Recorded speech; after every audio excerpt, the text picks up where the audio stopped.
And welcome in. Happy Friday, everybody. Welcome to the Nick Club Wrestling Happy Hour. I am one half of your host and your virtual bartender, Mr. Nick Teodoro. Joining me, as always, my tag team partner in life, my wife, Miss Nicole. Nicole, what are you having? Oh, you kids know me by now. Some Tito, some orange, some cranberry juice. Mr. Nick, tell the people what you're drinking and our three things for the show. I'm drinking some Josh wine, something different. They were out of J. Lore. That's really the only reason. Scandal there. Yeah, so it's a poor man's substitute, but what are you going to do, Nikki? Yeah, shit happens. Well, Darby Allin returns. We see shakeups in the King and Queen of the Ring tournament.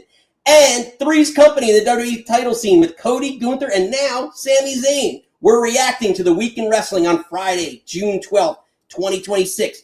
This is the Nick Club Wrestling Happy Hour. Wrestling has more than one royal family.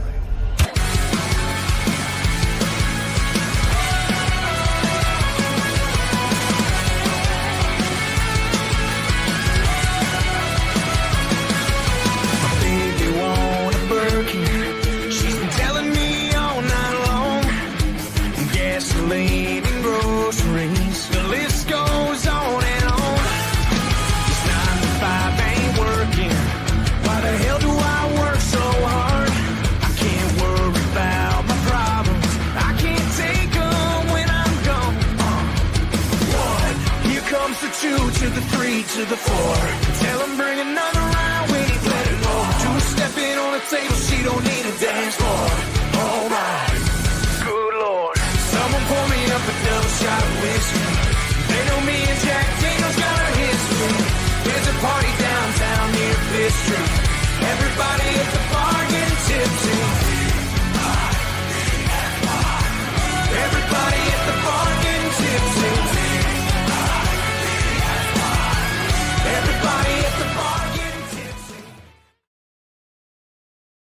Welcome back in, everybody. If you're new here, smash the old like and subscribe. If you're a regular, you know we love having you. Nikki, it's been a week. It's been a week. Well, it's good. Less than a week. 6 days. I know, but we're back at the bar. We weren't at the bar together last week, so it's good to be at the bar with you, my love.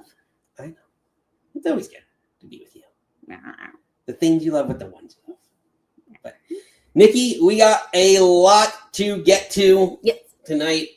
But let's start it off with my favorite segment, your favorite segment, everybody's favorite segment, Nikki's non-kayfabe news.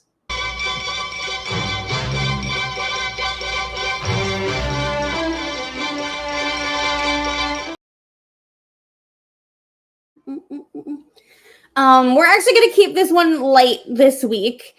Just some scheduling news. It has been announced that Money in the Bank is moving from September 6th to October 10th. It's still in New Orleans. It's still at the Smoothie King Arena. It's so crazy because originally when they announced that it was supposed to be originally 42. What was this year? 43? 42 is this year. Time. It originally was supposed to be in NOLA, but then they wanted to do the back-to-back Vegas dates. So instead of getting a WrestleMania, they get a Money in the Bank. And then they change the dates. Yeah. Apparently, at least, I feel like if you don't get a WrestleMania, you should get, 2 other pay-per-views, including a SummerSlam. SummerSlam or give us a Survivor Series or something, like the trade. Like a Survivor Series and a Money in the Bank is a throw-in. Yeah, the trade for hello, love. The trade for money in a Mania for Money in the Bank didn't quite make sense. But I also they gave some bullshit excuse about I don't know, partners. Stand back. There's a hurricane coming through. That's what I worry about. Something, but I think it does make sense because I believe the 6th is around Labor Day weekend for us in the US. And so no, I feel like WWE doesn't care about, the fans, but here from September 6th? September 6th to October 10th. So I believe, I didn't check my calendars, but I believe that's around Labor Day weekend. Still considered hurricane season? Yes. Hurricane season's every it goes to November. Yeah. So I guess but I guess not avoiding a hurricane is what I'm getting at. Sorry. No, keep talking, please. Shutting up now.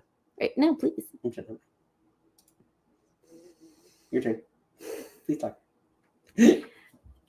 I believe, again, it's around Labor Day, so I'm actually not mad that we don't have to cover a pay-per-view around Labor Day. Yeah. Because, again, you'll be down the shore. It's, Brianna's birthday. It's a big holiday here. Like, I'm glad we don't have to worry about a PLE that weekend. Yeah. Yes, that would be very nice. But it is also, well, I mean, they've been doing them on Saturdays anyway, so it doesn't really matter. Like, you can still, like, sleep in, so doing like a Sunday PLE weekend thing would be interesting too. NFL opening weekend too. I can't think about football right now. I'm waiting for Bob to message me about fantasy football, and I can't deal. Get ready, Kat. You might have to join the Nick Club fantasy wrestling draft this year. Get ready.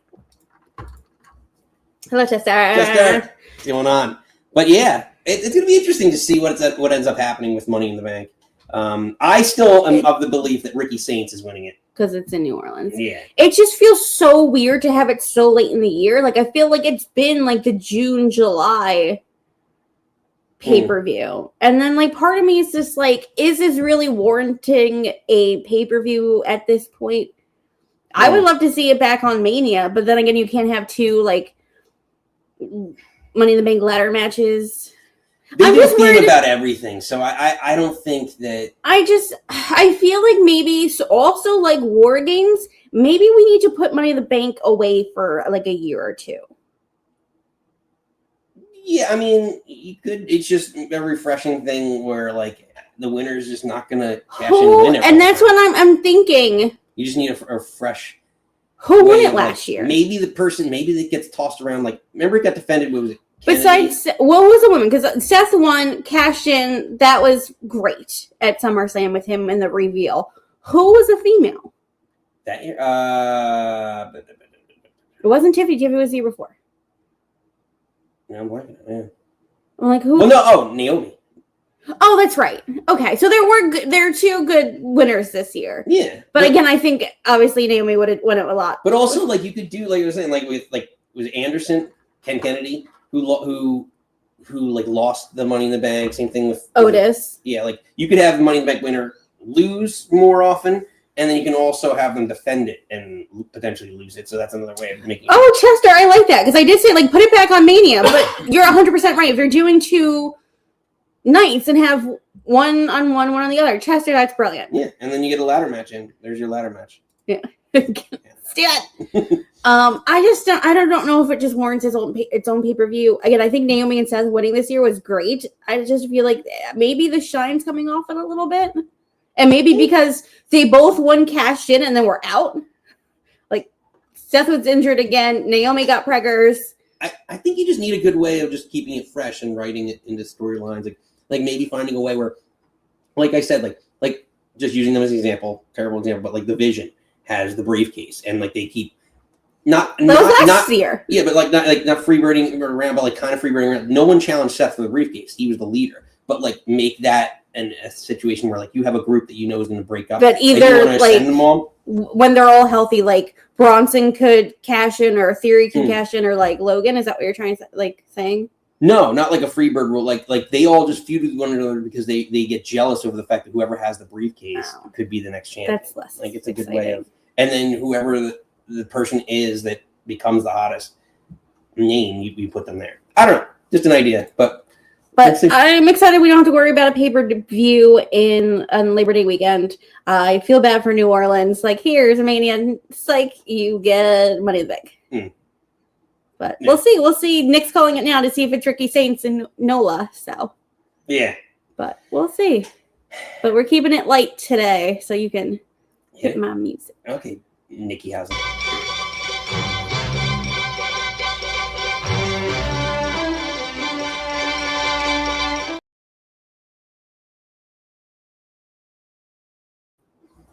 Well, Nikki, before we transition in, actually, I think a good way of transitioning into AEW is, you have Nikki's news. And this week, got to go back to my journalistic roots and have Nick's news.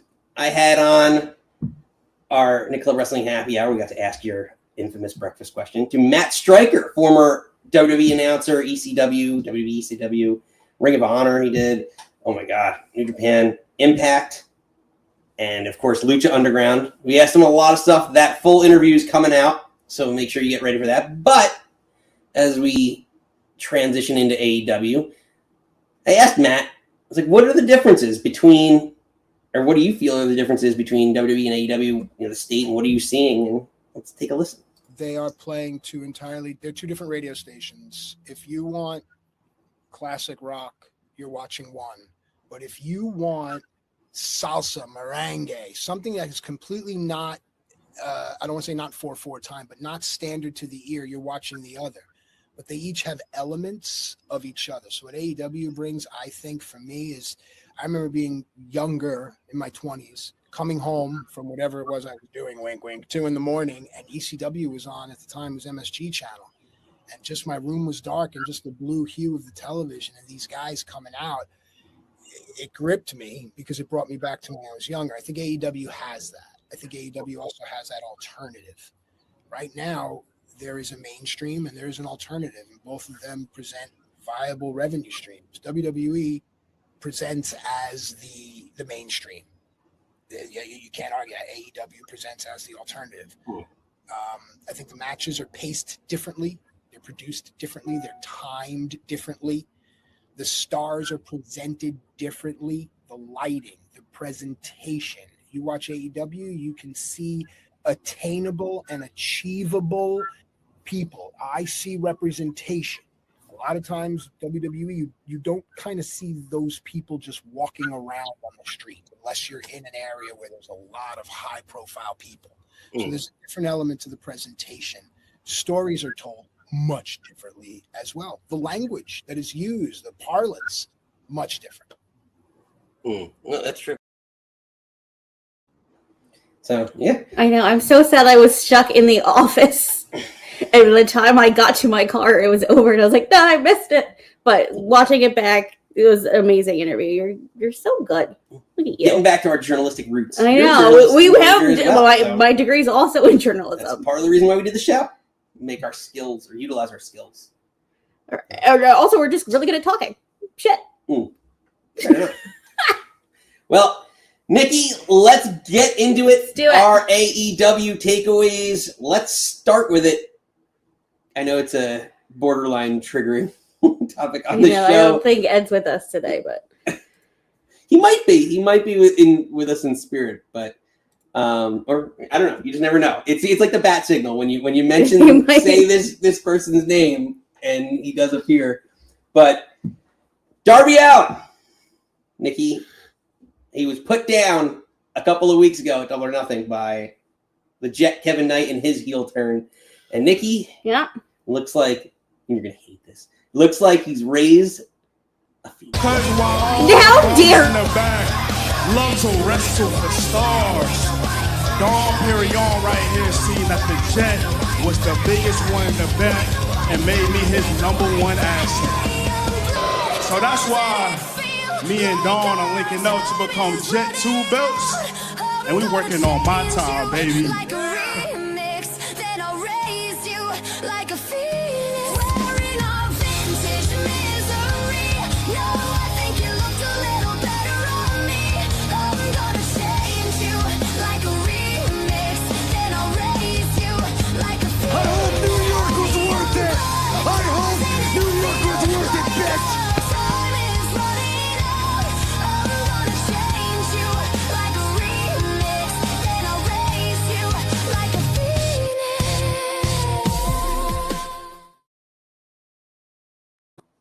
Nikki, Darby Allin is First back. off, how dare you? That's blasphemy in this house. Don't mess with my Fallout Boy. It's awful. Awful waffle. Jackson didn't even like it. Jackson didn't like it either. That boy was raised on Fallout Boy. But Nikki, Darby Allin has returned to seek his revenge on the Jet Kevin Knight. What are your thoughts on Darby Allin's return? I don't know if I really care, to be honest. Does it feel too quick? I guess, what has it been, 2, 3 weeks? Yeah, it's been 3 weeks. I don't know. I actually want more like, again, like, I thought Kevin was doing a good promo. I think it's such a heel thing to blame Speedball of why they broke up. I don't think he needs Callis. I know we talked about this last week. And Well, I hope Speedball is the one who takes the belt off him. That'd be fun. But, like, are you going to put the TNT belt back on Darby? But also, isn't Jet going to be with, I feel like that's such a convoluted thing between, maybe we'll get there with MJF, Briscoe, the tag team cage match, Jamboree. Like, isn't Jet going to be with MJF? Yeah, Jet's going to, So then when is this match going to be? Is this your They're going to hold off on it for a little bit, yeah. They're not well, then I don't want to see for like the next, and I guess when we get to Wembley, unless what redemption or redemptions in between there. No, I think it's going to be at Wembley. I think this is I don't want the match at Wembley. Then I honestly hope, which is interesting because they moved Darby back down to the mid card. I don't want to see him back into a belt scene super fast. Which, I mean, everyone's in a fucking belt scene, I guess, so it doesn't really. Right, but I'm not saying I don't want the belt back on him, to be honest. No, me neither. Unless he's gonna put it, or is Darby at this point putting people over? So there is one theory that I came up with, and this is the only thing, and I could buy into this, and you're gonna be like, probably. Who's Darby's mentor? Which one? He's got 2 now. He's got 2 dads. All right, we'll pick one. Well, it's Sting and now Mick Foley. All right, Sting. We're going with Sting. You go, okay. Right, his main mentor. Main mentor.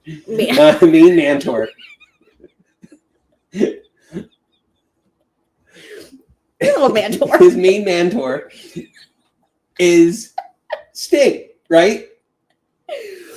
Yeah. As I try and get out a legitimately serious theory on this. Are we serious on this show? I know, but I do have a legit. So Sting's is his mentor. Yes. So he ends up, his whole gimmick was that he took down the NWO, right? What if Darby Allin is actually the catalyst to take down the Don Callis family, and he's the one? No. I'm just saying, you throw him into this whole We thought he was supposed to be the person to take down the Death Riders, and that didn't happen. Now you go climb a fucking mountain. Right, I thought so too. We already did this. I could argue. There's someone better for that. You could argue. There's someone. No. I could argue. Stop. Let me finish. Can't finish. I could argue that the Don Callis family is a stronger faction than the Death Riders. Now, Mox won the world title, but with everything else, the Don Callis family had more belts and everything, and probably has accomplished more. Now they had 15,000 more members, to be fair. But I'm just saying. I threw it up in the poll in the chat. There's too many. Did Darby Allin should Darby have held off TV longer? It's split. I get him attacking Kevin Knight again. I don't want to see him in the TNT belt scene.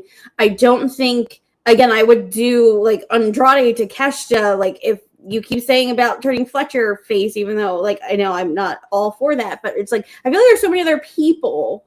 This this is so new and I don't know. We're just rehashing a storyline from last year that obviously never really paid off.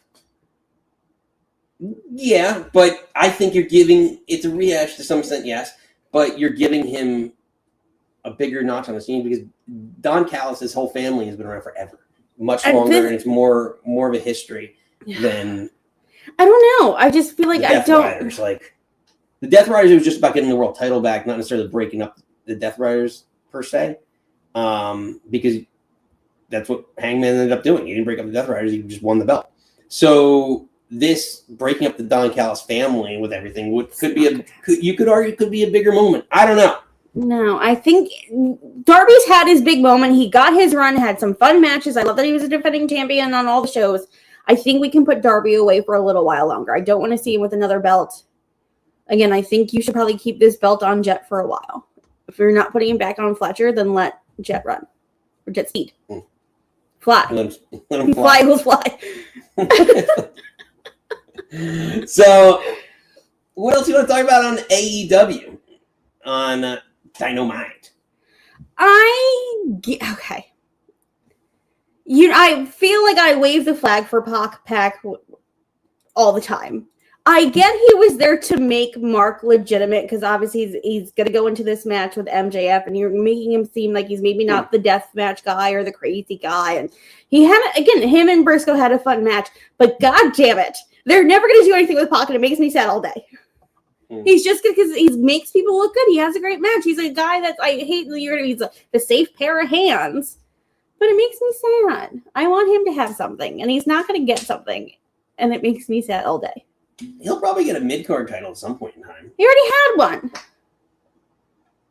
So what more do you want? Well, I want him to have a good one. I want him to have, I want him with a TNT belt and run with it for a little bit. I know it's not going to be a while because it's on Jet, but like, I would love to have him like a proper run.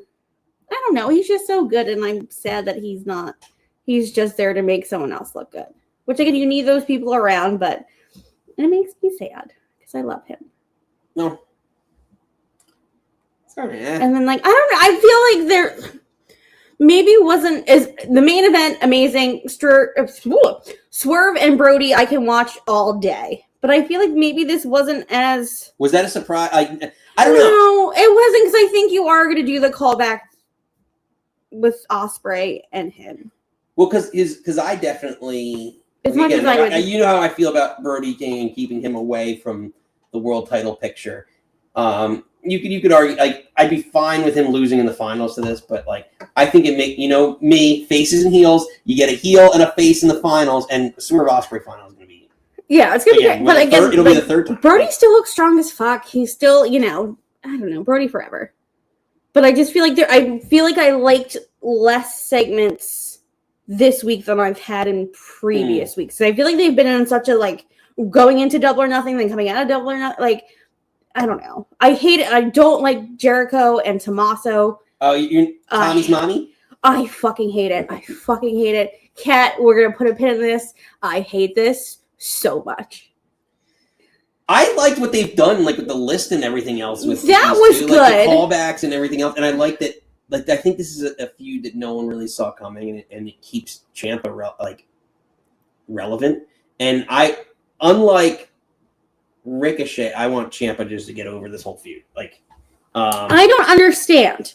When he was teasing Ricochet about being bald, and then they had Ricochet, whatever, was it the pay-per-view or was it just a Dynamite? Whatever it was him walking through the car park, and then all of a sudden you just bald people walk by. And then like one of the people was like Tommaso, and I think he like took off his hat or did something or like motioned to his bald head. Cat, come on, call in. You know it's coming. So why he was proud of being bald like 3 weeks ago, and now Jericho's just like bald. It's like you didn't like now that it's your feud, you care about being bald. But I'm like, you're such a badass motherfucker. Like, just pummel Jericho. I don't understand. I just, I love Tommaso so much. And at first I was like, oh, he attacked Jericho. That's cool. He did the Why I Hate Jericho promo. Like, that was cool. Now this made me, ugh. Right. It was just more. This segment made me hate that. It was a more WWE-ish. And I'm like, you guys are better than this. They're both like. They're trying to be entertaining. What do you? But no, but I feel like they're both better. Like, they're better than this, and I'm worried. And you know it. I'm worried they're ruining my Tommaso. If he doesn't win this feud, I feel like that I'm just like, I don't think he can bounce back, and I'm mortified. And Jackson's upstairs barking. He agrees with me. He also loves Tommaso Ciampa. I don't know. They made your list. You just made the list.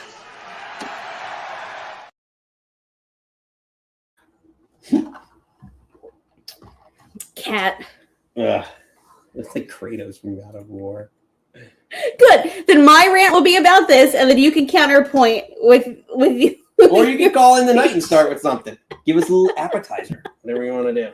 I know. She speaks so eloquently, and it's me just dropping F-bombs.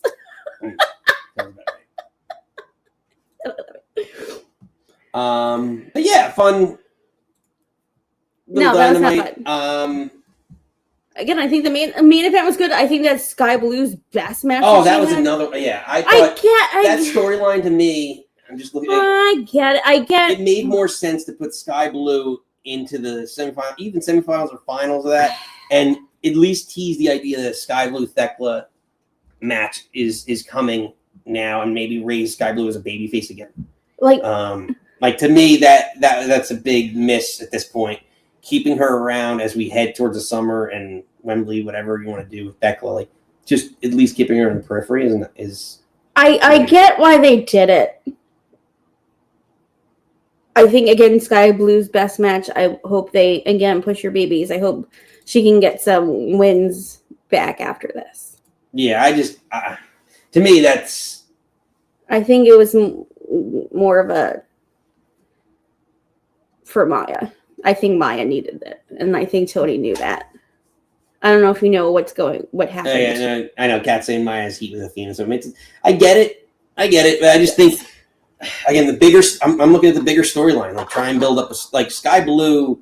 I know the fans really like her a lot, and I know she's had a lot of injuries and things like that. But I just think it's an opportunity. You got to take the chance when you have it, and you're going towards one of your biggest pay-per-views of the year in the summer.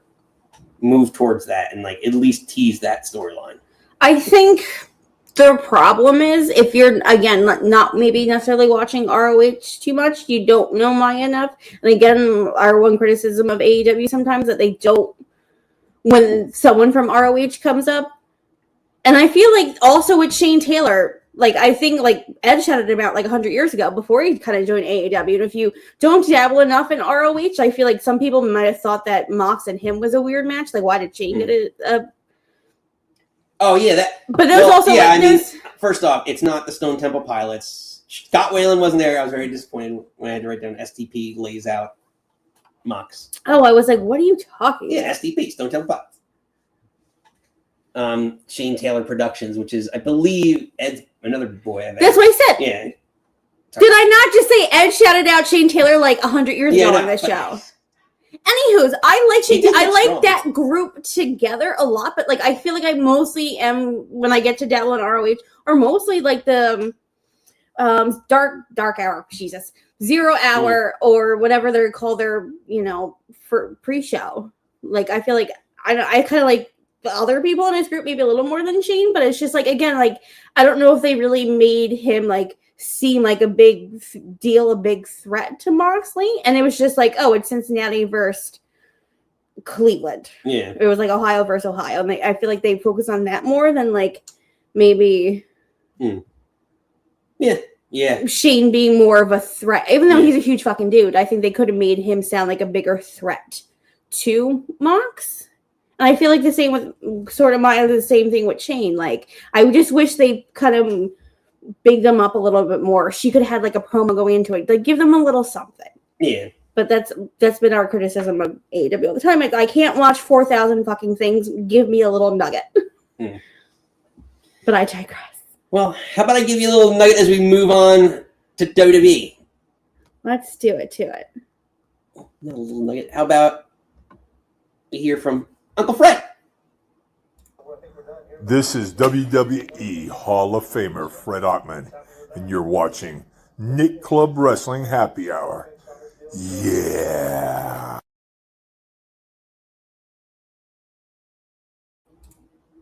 Uncle Fred.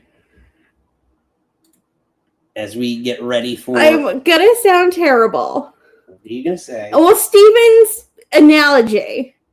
I don't know which one's which. I know that's supposed to be Lethal Weapon, but I don't... Are you making me Mel Gibson? Well, I don't want to be Mel Gibson. I don't want either of us to be Mel Gibson. I'm trying to think of a good counterpoint. I don't have one off the top of my head, sadly. But I don't know. We're a dynamic duo. That's all you need to know.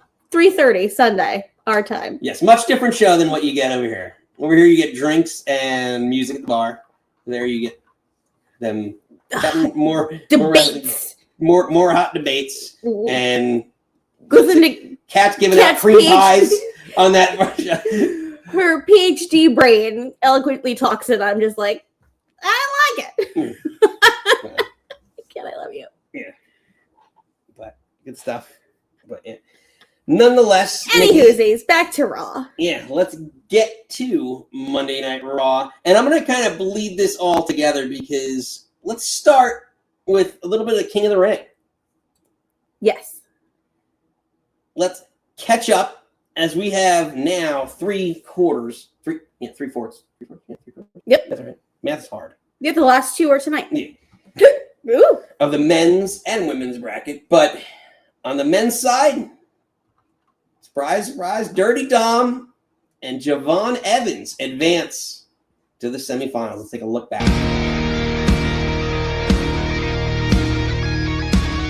There's a taste of fear when the henchmen call.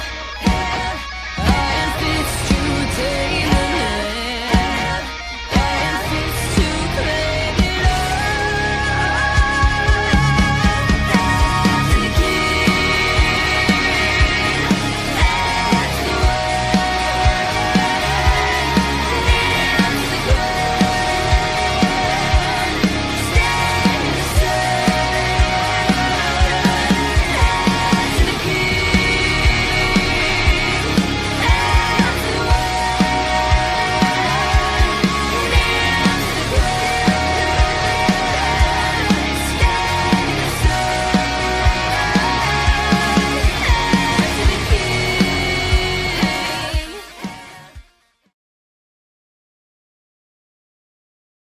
Song, Cat, don't apologize ever. You're not toning down shit. I love you immensely. I love that song. Cool. But let's get into it. Yeah, so on the men's side, we got Javon Evans surprisingly on Raw. I think because you. That was a whole rumor that was Seth's to win. It's him and Roman at SummerSlam, and then little sweet baby pickle Javon wins. Yeah, so I mean, I thought maybe Ricky Saints was going to steal it, but I don't know. What do you think about how it all went down? Did you think Dirty Dom? I said I like the idea, the gimmick wise. Dirty Dom was last week. Yeah, no, I'm combining them both. Oh, into they're bleeding into from SmackDown into Raw. We're going to do the King of the Ring and then okay. But I just think overall. I said this last week. There's two ways I think you go about. You go about just the competitor for the title match that wins the King of the Ring. That's just the best competitor, tournament wrestler, whatever. Mm-hmm. Or you have the gimmick of king or queen of the ring. Dirty Dom to me makes perfect sense for, again, king of the luchadors, like everything else. Let him be king of the ring. I honestly could totally see, and we'll talk about it when Night of Champions comes, a situation where he wins King of the Ring and Liv doesn't win King of the Ring. It's just kind of like a weird But thing. I want them both to win so you can be a couplet. But that's not going to happen. Now, again, it would be crazy if Dom were to go for it. I think the only way he beats Oba if Brock shows up. Or they put him in there because Oba will just ragdoll him. Well, that's what I think. I think when we come on Raw, I think that's what we're going to have is Brock Lesnar returns. To seek some revenge on Obafemi. But are you surprised? Like, there's 3 of the 4. We'll take a look at this bracket still left over now.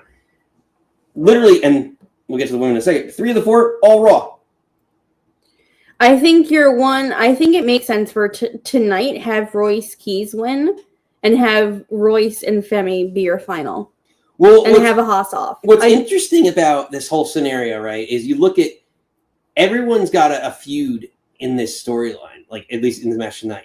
Jey Uso, LA Knight are, at each other's throats because the whole bloodline thing. Yeah. And then you have the other MFTs with Royce Keys. Yeah. That rhymes. Poor Finn. Then Finn. I don't know if this is the match to debut him back. Well, so what's interesting is, and maybe this is more of a SmackDown preview segment, but whatever, rolling it all together.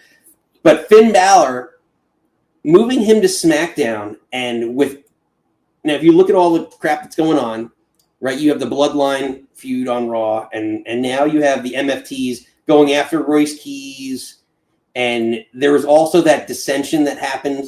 It's still there with Tonga and Solo. So, and you also had Tama talking with Nakamura. What if there's a stable forming in the back of Finn Balor, Nakamura, and Tonga? Like a New Japan. A new Bullet Club? Yeah, like no, a new technically, Bullet Club, New Japan. he wasn't in, Nakamura wasn't, he was in Chaos. Right, but you know what I mean? Like a reference to all the New Japan The New wrestlers. Japan kids, yeah. Like that's kind of my Nick's fix here. Like that would be an interesting swerve on this whole storyline of King of the Ring and tonight's match specifically. That would be a different faction, different angle to take that we haven't seen. And Finn is great with factions, and Nakamura's already thrown that out there with Tonga. I don't know. Are you for it? Meh. I don't know. I don't know, because then I wouldn't want Royce Keys losing to Oba, but and you have your big Haas off.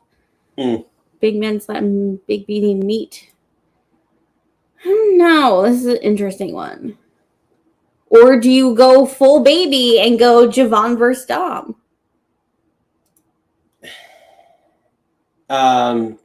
Because you Yeah. Well, I don't. Because then again, not baby face? You meant baby. Yes, my version of. You know how I feel, baby. My babies. But that would be my babies are different. You're giving me a face versus heel, so I'm for it. I'm for it. Cheers to that. Oh, Lord help me. Lord help me. But again, you got to think, what's your SummerSlam? I'm assuming, because we're 2 nights, which I hate.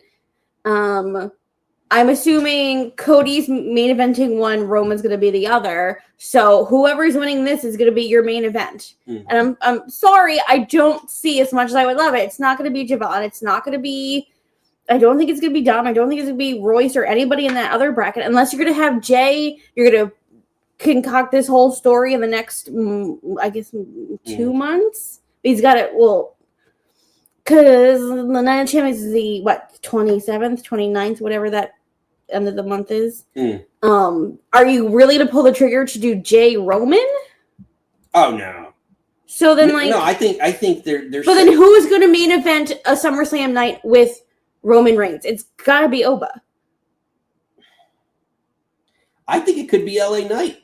Like, they're already teasing LA Knight as the bloodline. They don't pull the trigger on LA Knight ever. We've been begging him to win everything since ever. He was supposed to win all the Money in the Banks. Didn't do that.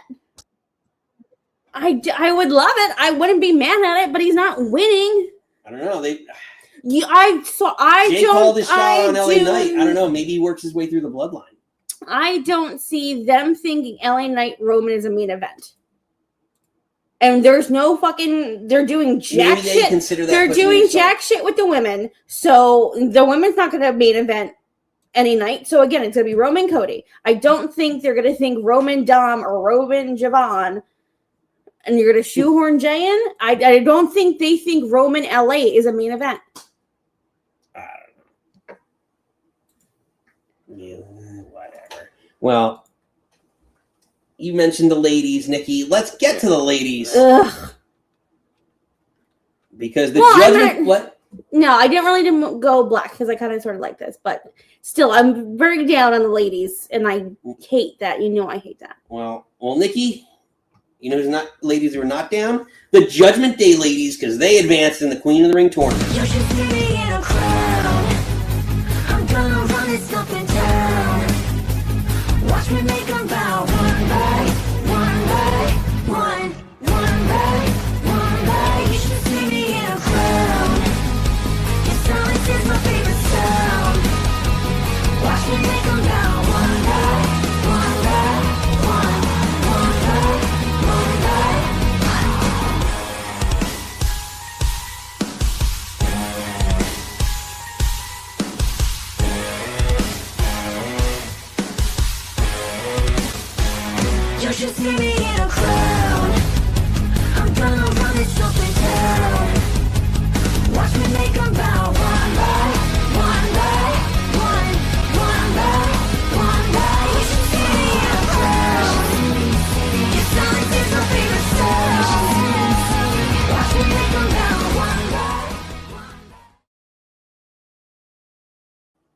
Nikki, are we gonna see Liv Morgan in the crown? I did like because you were replaying it. I really liked the ending sequence of this. Of it was just like the manhandle slam into the unprettier, and she was just like Chelsea Forever arcade, and then into what I don't know what pin. That's not whatever pin Liv did. I thought that was when she because then It's she just like a flipped, sunset flip. gonna flip into the thing. I thought the ending of that was really good. I am hoping we get Liv Raquel. And I hope Raquel challenges Liv because there's all this little you saw with Roxanne. It's like Liv's getting a little big for her britches. Is that gaslighting? I don't know. Oh, Is that the term? Yes. Yeah, well, that is the interesting thing. Where does Roxanne play in all this? Because is she going like? But that's the thing. Is She's she like, oh, I siding wanted to talk there. I think there is. We might get there, kids. So there's so many different levels of this because there's the like, does she want Raquel to side with her, and like, does Roxanne plant that seed, or do we go towards a triple threat at SummerSlam, which would then kind of defeat the purpose? Of the thing, but... and so hard because we were like, Liv. Wanted her to win at Mania. She won at Mania again. I think her and Stephanie are banged up. That's why we haven't seen Stephanie. That's why their match was kind of dog shit. That's why I feel like nothing's sort of happening right now. But I kind of would love Raquel with a belt. Maybe not a long time. I'm not saying like a 6-month reign, but maybe you can potato. So your girl Nia Jax won the Queen of the Ring and then won the belt, and like we didn't think it was going to happen, but she did it. She did. So, she was on. I actually, if you can go back and watch, I also predicted Nia would win. I was like, she's not my favorite, but I think she's winning. But to that point, right? She wasn't the champion in Chester. I'm going to get to your point here. He doesn't think Liv should have been in the tournament because she's champion. She agreed. I know they tried to. I feel like they're not. They have other women they can use, but I feel like they don't push anybody. So we're like, we need a star. Liv. And then she was like, "Oh, you think I can't do it? You think I shouldn't be the champion?" So this is why she's doing it. I think they gave some bullshit excuse because they needed like quote unquote star power. Yeah. Well, look at the bracket overall. So she was like that match in general, right? Everyone except Chelsea Green, which I knew she was going to take the pin. Everyone except Chelsea Green was a multiple-time world champion. Right, you have Liv, Becky, and Bliss, and then below her you have Jade Cargill, who's a recent world champion, Charlotte Flair, obviously, and then 2 women's mid-card champions. Io Sky, multiple-time world champion, so star power there, and then I'd argue Bayley's debatable. So you have Bayley's also a Royal Rumble winner. About how big is again multiple-time world champion. So you have what five multiple-time world champions, main eventers as I would call them, in this tournament. I don't know. I feel like Charlotte's gonna take it here, and it's gonna be Charlotte Morgan, and then Morgan. I really think it's gonna be Morgan.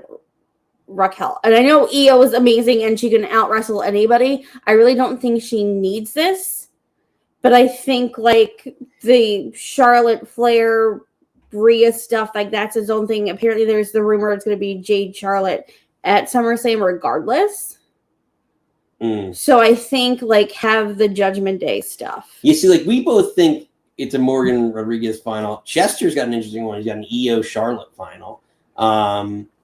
That'd be interesting. Yeah, like because I everyone here, it's interesting is has a good feud. Like Sol Ruka and Lyra just fought each other. Flair and Cargill now are in a feud right around that whole Rhea Ripley situation. On the other side of the bracket, you have a good amount like Kiana James in her, which by the way, actually, we didn't talk about that. Because no one cares. I was going to ask you, how do you reflect on that whole Kiana James Julia partnership? Because that ended pretty abruptly, and it looks like it was the spot was very poorly planned because she sees her again more feet shit. Again, I went on a whole rant last week with Kat about it. It's too much like your feet were moving to turn and she's there and it's like, oh, you did a thing and then we're over. Blah, blah, blah, blah, blah. I think they've been pushing, again, if we go back to earlier this year, like they were pushing Kiana bigger with her run in the Royal Rumble was better than Julia's. She was in the Elimination Chamber and looked great. I know Julia was bigger and better elsewhere, but she doesn't look great here. I think WWE's been pushing Kiana more. Honestly, I want to be surprised. Obviously, they're going to go into a thing. I'm going to be surprised. Kiana looked great in a lot of her matches. I think they need to separate them. I think put Julia on Raw, give her something different. Maybe her and Sol Ruka, or like she needs to, let's separate them. That's fair. Yeah, Nikki, before we put a bow on anything else on Raw specifically that you want to get to? I sort of just love Jacob and Jay not being on the same page. Yeah. And then so Jacob kind of did the thing for Jay to go after LA. That like he was just like oh, you don't worry about me, you should worry about LA. He's running his mouth about the family. Yeah. And again, poor Big Jim. This is shit out of the stick. And all of it. Yeah, I think is he the Camacho of the originals? The one that's just kind of just there? No, because he's a good wrestler. He is a good wrestler. He's a better wrestler than Camacho. I just think he's more like the. I don't even want to say Mark Jannetty. He's not Jannetty because Jey Uso would be giving Jey Uso way too much credit. I know, like he's again, but I'm like, I don't know. He just the poor man. Yeah, I don't know what to. I don't got anything for there, but oh yeah, I did throw up a poll in there. And I said, are we headed towards the Rodriguez Morgan final? And actually, everyone's saying no. Everyone's saying no. Oh, yeah. All right, we watch kids. Yeah, as our. That's a good one, the Bobby Fish. I used to like him until he got old. Then you find out that people are not the best. You're like, oh. Yeah, I like that.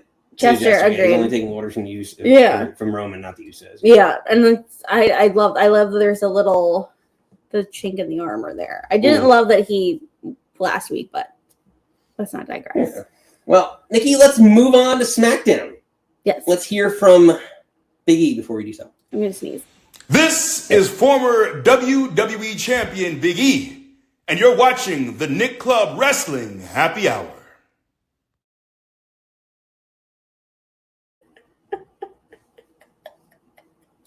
Sometimes I just don't know what to do. I don't know why you put up with this, but you do. I love you. Love you too, babe. But yeah, Nikki, let's get to our SmackDown reactions. But let's start with it because Nikki, last week, at least I think it opened actually SmackDown. It did open. If you're talking about your thumbnail, yes, it opened. Yes. So, I said 3 might be company. Because, Cody Rhodes is the WWE champion, and he has the ability to grant title matches to anybody. So everyone wants a title shot. Gunther wants his second chance at a title shot. And now it seems as though Sami Zayn wants that too. So Cody Rhodes is a dream maker. He makes his dreams come true. I want justice for what happened to me in class in Italy. And I intentionally put my foot underneath that rope. And when that foot is underneath there, the pinfall cannot be counted. Have you never had a controversial inning that shorts you on the winnings before? Both of you did me wrong.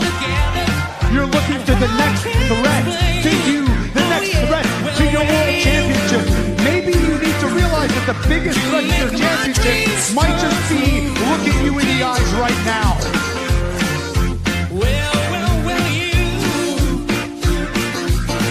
You make my dreams come true. Oh, yeah. On a night when bad dreams become a screamer, when the messing with a dreamer, I can have Nikki? I was doing the open dance to that song. Yeah. It's, as I say, Scott Hall and the NW Oats. Oh, God. See what I did there? Dad jokes forever. How do you not like that? I don't know. Oh, God.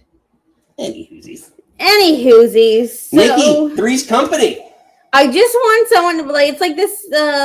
The Trick William thing. Someone needs to say to Sammy, like, grown folks are talking. Like, get out of the way. It's going to be a triple threat, and I don't want it to be a triple threat, but we'll have to see what the stipulation is tonight. But I'm like, I just want Cody Gunther, and I want justice for Gunther forever. Like, well, that's a good question. And I have like, is Gunther's character cooling with this feud? Like, all this stuff, right? He had all this momentum. He's a legend killer or the career killer, right? And working himself. He had the match with Seth, got the victory at WrestleMania, like as just kind of a transitional match to give him another moment. Mm-hmm. And now you put him back in the title scene, title picture. He loses in stupid, weird fashion, like controversial but weird fashion. And then he doesn't respond. And now you're adding, theoretically, Sami Zayn to this title picture. So I put in the chat 2 things before I hear. Yes, please. I put in a poll, is Sami Zayn the best foil for Cody Rhodes? And then now I ask you, along with that, is Gunther's momentum seriously cool? I'm worried about it because I'm not really mad that Cody won. I just don't understand why Gunther didn't fuck him up afterwards. He could have kicked him, could have done something, could have choked him out, could have done anything. And he was just like crying to the referee. And the referee's like, dee, dee, dee, dee, dee, and went up the ramp. Like, no, you're supposed to be this big bad Gunther, career killer, whatever we were calling him thing. And then again, his promo, and I was like, oh, Cody's winning. We predicted Cody winning. And then he did that promo going in, and it was like, well, I'm gonna choke you out. Yeah. So like, why didn't you? You guaranteed to do it, and you didn't fucking do it. Again, I'm not mad that he didn't lose. I'm not mad that he didn't win, but I'm mad that there wasn't a post-match beatdown, choke out, something. This little referee who's tinier than I am was just like, go up the ramp. And he was like, I hate it. Steve, you like that little anger rant over some? It's Scott Hall and the NWOs. That's what we're going with. Run through that. But yeah. I think that is in a lot of his movies. Oh my God. Please, man, no bad. Tap out to Jay, so you should become a jobber automatically. Listen. Harsh, babes. They're trying to put the guy over. How do you blame them for trying to put Jey Uso over at the time? It was just a shitty. I think a lot of it has cooled off his character, and I don't know. Like, you can't keep just feeding him legends to retire and stuff like that. Like, there's a limitation to that. No, that's why it's much. Everyone knows it's Seth like fossil fuels. Yeah, fossil fuel his gas. T-Rex dropkick. And I love my Seth, and I think him beating Seth made sense. And you can go on this thing, and I'm like, I'm not mad he went to SmackDown. I'm not mad he's going after Cody. Again, I'm not mad that he didn't win, but you make him look like a bitch. Yeah. And he shouldn't be a bitch. I think the person that's getting built up right now, and the biggest four could be Sami Zayn. I don't want that. I think now they don't pull the trigger on the right people at the right time. Sammy should have been like 3 years ago. Maybe, but I think they're doing it now, and I think they're going to do a weird heel Sammy that's going to somehow, right? Because Night of Champions is in Saudi. Yeah. No, so that'd be too soon. That's why everyone thinks he's going to win the Royal Rumble. Yeah, I think they might be. It might be. You never know. I don't know. But I know the chat disagrees that he's the best foil, not foil. I don't know. I don't want any of this. I really don't. I guess we'll have to see what the stipulation is tonight. W. There we go. Friend of the show, Al Snow. Yeah, Al Snow's going to love that. Probably trying to book him. I don't know. I'm not loving this. And then there's rumors. Well, there's so many rumors about CM Punk and, because the day ends and why. But then rumors. Move him to SmackDown. That was a rumor that kind of late breaking today that the rumors is he's going to go to SmackDown. Because the last time we kind of saw him, he was flirting. Well, not the last time, but I don't know. He was flirting with Cody Rhodes. And you never know, a title opportunity is going to come out of nowhere. So I'm like, then why put Gunther on SmackDown? Again, Sammy, you can kind of plug and play where we need to go. I think the people are going to cheer for him, but I'm just you're messing with Gunther, and I don't like it. That's a good one. Reese. Phenomenal album. Seriously. Interesting. Chester's kind of on board with it. He thinks Sammy versus Cody should happen Night of Champions for WWE title, and he should beat Cody. He doesn't need a long run, just a short reign. Yeah, but then Cody would be like a 12-time champion by then. I know. Is he? Maybe this. Break Ric Flair's There's record. maybe he does break or breaks. It goes up there or ties Randy. There's also rumors that they're gonna have DDP supposed to. They're in talks with DDP to do something, and of course, if DDP is gonna do something with WWE, it's gonna be Cody related. I assume at this point. Does like Gunther have to beat up DDP? Like, I don't want that, but like he can take a chop. Well, tonight Gunther is making the stipulation. It's a terrible picture of Cody. He looks so happy. Oh, a girl knows country club and when someone's country club, and that's a country club smile. He's all right, well, not happy. That's a country club. According to you. That's a country club. Girl. But yeah, he's supposed to make the stipulation. What do you think the stipulation is? I don't know. Is it a submission match? Is it like a no rope break? Is it like a... I don't know. Sorry, it was Steven's comment. Oh, how dare you. No, because then Michelle McCool's going to pin him, and no one wants that in their lives. No one wants that. Girl. Boo. You just had to ruin a thing. An Iron Man match? I don't know. An Iron Man match in Saudi? I guess technically their match is supposed to be next week. Maybe a 30-minute? I don't know if they'll do a whole hour. I mean, they have the hour to burn. We're not quite yet back to 2 hours, but I don't know if WWE would do that. It'd be cool. I just don't know if they would. You want to hear what else is? Before we open up the phone lines, you want to hear what else is on SmackDown? We talked about the Queen of the Ring, King of the Ring, but they did announce non-title. Oh, it is non-title. I was like, this, you know. But yeah. Fatal Influence. This is the stipulation I hate. I feel like this is what's going to happen. It's like you have to beat the champions to get a title shot. So it's just like Bree's going to take a pin here from Fallon, and there's going to lead to whatever. Is it Saudi? Probably, I hope not. Or they have a Saturday night's main event somewhere in here. Or it can be, next SmackDown. But I'm worried that this is going to be. Oh yeah, this is going to be the first title. This is going to be. They're going to take the pin to set. This is going to be the pin to set up the title match. That's right. I know. I hate this. I hate this. For the ladies. I hate this. I want to all the boats of the ship raise all my ladies, support all the ladies.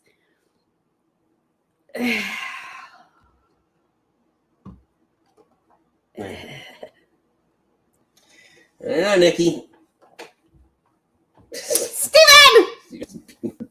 Unbelievable. The two of them. Why don't you just wait for a commercial? And pee appropriately. Yeah, unbelievable, these people. Have some respect.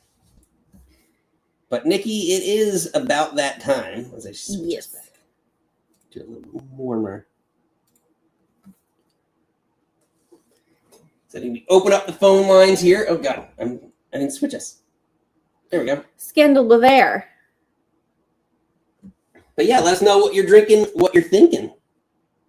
You want to talk a little Darby Allin return? No, please don't. Anything else? Threesome on SmackDown between Cody.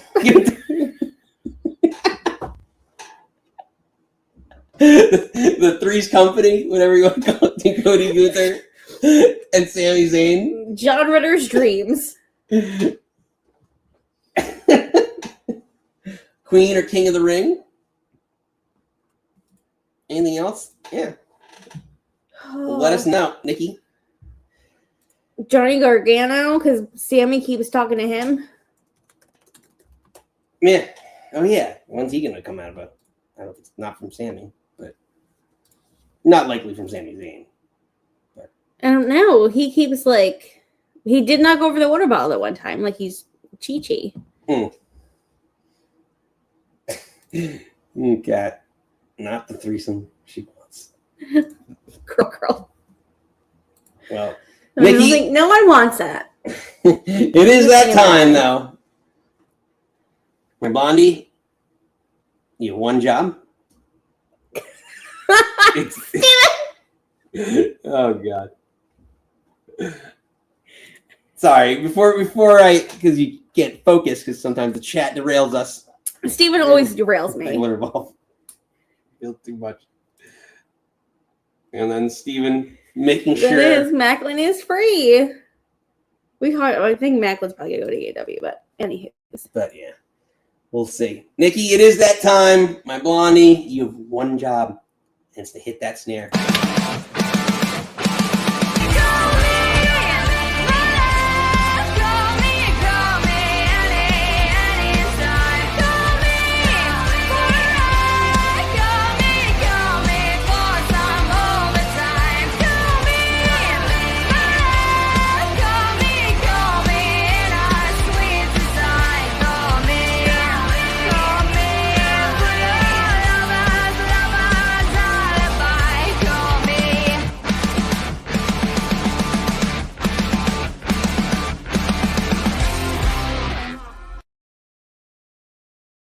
Bing bang! All right, Nikki, I stirred up the hornet's nest because I said, with Cody, Sami, and Gunther, it was a threesome. And you know what happens when you talk about sexual stuff on this show? It's like, you talk about Darby, it's like the bat signal for Ed. But you know what? We're going to talk about sexual stuff. We got to bring the sex appeal with a little magic Mikey. I didn't hit it. It was like... Remember, take care of yourself, love one another, be iconic, and more importantly than anything, you always deserve to finish your story. Mikey! Hello, everyone. It is hot out here, but we're here. I like that. I like your bucket hat. Nick has so many bucket hats. Big fan. I have the one, and normally I don't wear a hat, but it is 112 degrees outside today. I'm not trying to get sunburnt more than I already am. Like kryptonite. I would just be a puddle. I would die. Nikki, yeah. I would die. That is brutal. I mean, I've been living in the desert for almost the majority of my life, so this is nothing new. But still, it sucks, and I'm sweaty. The Little John song is my embodiment for this whole entire suburb, to the window, to the wall, and you all know the rest.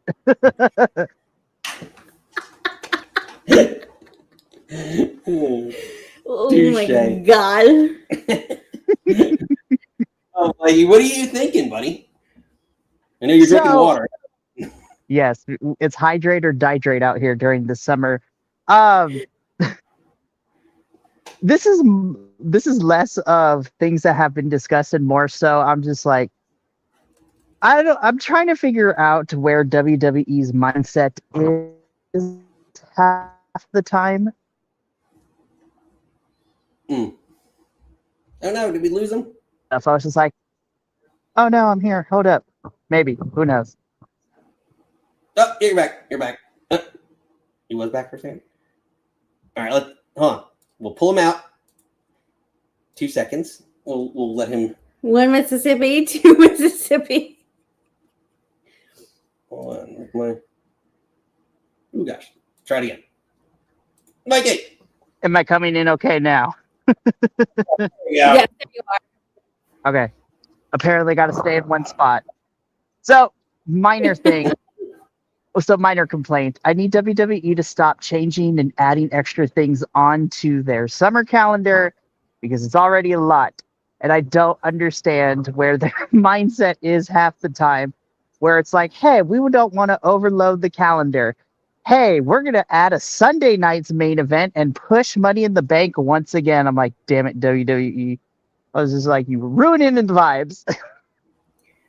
It's too much. Yeah, I just wonder, to be fair, they did, when we talked about May being so overprogrammed and oversaturated, they did do a pretty damn good job of May with the PLE Saturday night's main event. Like like one of them. I think Saturday's main event was like, but like for the most part, 2.5 PLEs for that month. They did a pretty good job, I would say. And if they spaced it out, it would be fine. But to kind of to go through the whole entire thing, so you have Night of Champions coming up here in 2 weeks. By the way, also, I need all the wrestling companies because that weekend is going to be a nightmare since there's like 5 pay-per-views in the span of a Saturday and a Sunday, which is insane with all these promotions out here. But you have Night of Champions in June. July, you have Saturday night's main event, SummerSlam at the beginning of August, another Sunday night's main event in September, and then you have Money in the Bank in October. I'm like, that's a lot. And again, it's a quick turnaround because between each of those, you have 3 to 4 weeks between each of them. I'm just like, all right, here we go. Let's see how this goes. Yeah, it's a lot. Yeah, I'm just thinking, like they did, like for Saturday night's main event, there was just like the segment between Becky and Soul to get to Clash. Like I'm worried that like they're just gonna do a segment just to get to the other thing and not book the first thing properly. Like, do all your homework and then like worry about next week's homework. Like let's focus on this one thing first. Well, it's quite strange too, because with Saturday night's main event being the big thing for WWE in July, after Night of Champions, to put it in perspective, you have about 3.5 weeks until that Saturday night's main event. And then I think you only have a week or a week and a half until SummerSlam, since it's at the beginning of August. Yeah, so early this year. I don't like it. I was like, guys, it's supposed to be the end of summer celebration pay-per-view. Why are we doing it at the beginning? It's insane. And that's the programming that I feel like screwed up everything last year too. Is that like everything was done super early in August, and then the end of August they just like were kind of like floundering. I wonder though, I may have mentioned this before, but how much of that has to do, and now even Kat reiterated it earlier in the chat, WWE does this a lot where when the fall season rolls around, they get very worried, especially with Raw, about the NFL. The NFL steals a lot of ratings. So I wonder if they're trying to like get in super early and sneak in an extra PLE before the NFL kicks off their season. Which, on the one hand, I understand because NFL is big, especially for those of us here in the States. However, it's been that way for as long as I can remember. And so I'm like, if it hasn't changed for the better for WWE in terms of continuing to stay on top, I don't think there's anything they can do. And if I'm going to be completely honest, if you're worried about losing ratings to the NFL, which is already a giant monster of everything, right? Mm-hmm. My whole thing is, why don't you just make the show more interesting? Give people a reason to want to tune in to Monday Night Raw instead of Monday Night Football, but they never do. So it's one of those reasons where it's just like, I mean, I feel you, and you can complain about it as a company, but then if you don't do anything to try to take a risk, make things interesting, then why are we complaining? That's true. That's fair. Good point. What else you thinking, Mikey? So, I'm on the other hand, to talk about AEW for a minute, with Darby Allin coming back, I'm just like, this is going to be very interesting. I think him and Kevin Knight are going to have a fun little feud. I still fully believe that Speedball is going. Oh no, did we lose him again? This past week, he's going up against Mark Davis this Saturday on Collision. So I think the downward spiral of Speedball is coming.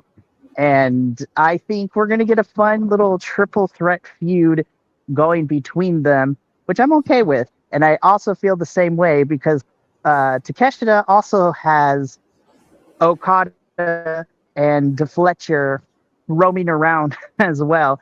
I mean, they say they're on the same page, but you know when it comes to championship goals, all that's going to go out the window. Mm-hmm. And I think this summer we're also going to start seeing other people start to defect from the Don Callis family, especially because, I mean, listen, Andrade is he's a vibe. We love him in this household, but he has a lot of points. It's just like everybody else in this family is getting a title shot for doing less. And the fact that Andrade is an actual champion in another company and he's not getting any title shots and Kevin Knight is jumping the line, so to speak. Babyface Andrade is going to be great. I'm looking forward to that. Ooh. But how do you know?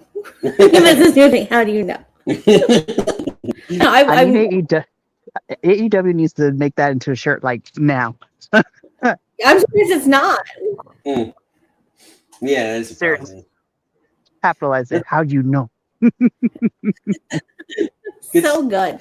Good stuff. Mikey, last shot before we let you get out of here.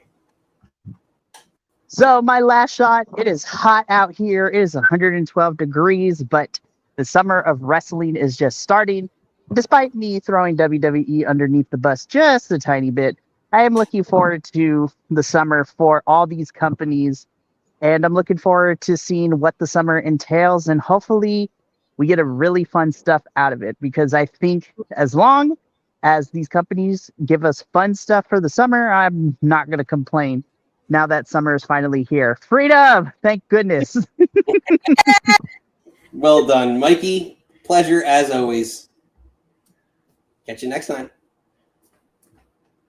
Bam, bam, bam. Nikki, I'm going to give me 2 seconds. Kat, hold on. Reese, everyone, I got to pop out and come back in because I'm having some media issues with screen reach. So, 2 seconds. Hold the So line. if you make me mean.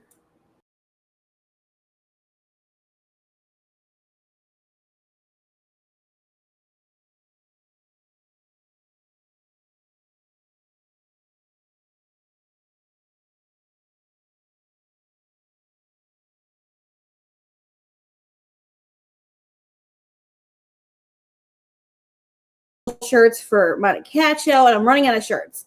So I was like, babe, I'm stealing your All clothes. right, are we back? Hope you're back. We're back. We should. Was I talking to nobody? You probably don't have a microphone because you don't. Oh, I was just talking to the ether.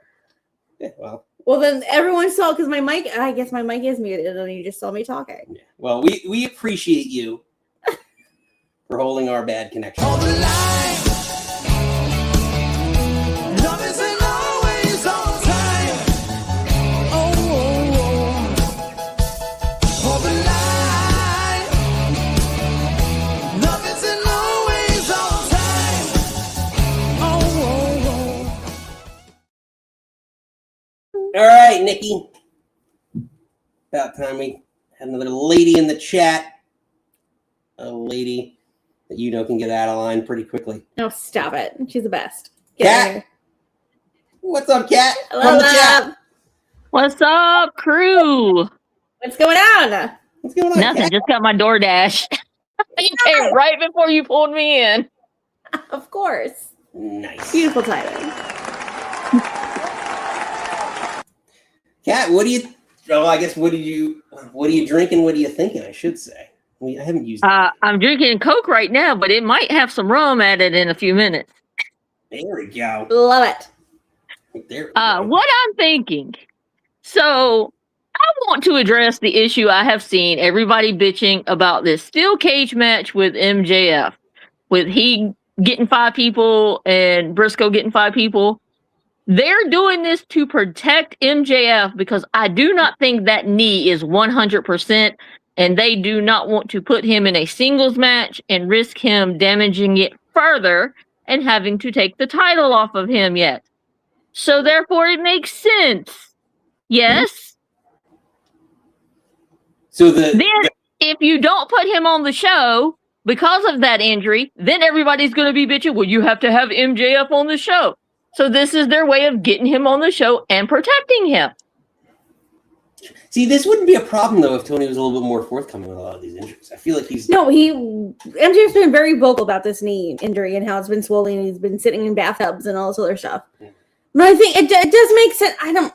Then yeah, but then that's more reason that if you're more vocal about you could cage. No, I'm not mad at the cage. It's just like Briscoe had that match with So put him Pac in a to make cage. him look more like a legit person, and it was like, oh, okay. Like I feel like if it was just a 5-man or a 10-man tag, then whatever. I feel like this steel cage just feels extra.